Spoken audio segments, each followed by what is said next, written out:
ज्वारीच्या पिठाच्या भाकरी नाहीतर चटपटीत पदार्थ बनवूयात. तर इथे शेंगदाण्याचं कूट, कोथिंबीर, लसण, हिरवी मिरची, साखर, खायचा सोडा आणि मीठ, रवा आणि ज्वारीचं पीठ एवढं घेतले.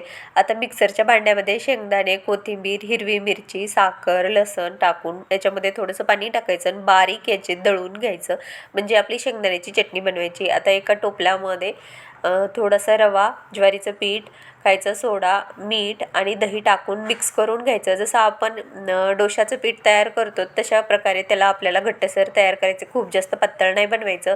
15 मिनिट झाकून ठेवायचं. 15 मिनिटानंतर एकदा मिक्सरला फिरवून घ्यायचं. गरम तव्यावरती तेल किंवा तूप लावून घ्यायचं आणि फक्त त्यावरती पीठ सोडून द्यायचं. 2 मिनिटानंतर आपल्या पिठाला चांगली अशी जाळी येते आणि खालच्या साईडनं चांगलं पीठ भाजलं की वरून थोडंसं तेल लावायचं आणि पलटवून घ्यायचं, म्हणजे खालच्या साईडला चिटकू नये. दोन्ही साईडला उलटून पालटून आपल्याला भाजून घ्यायचं. जसं आपण डोसा भाजतो तसंच तयार आहे ज्वारीचे.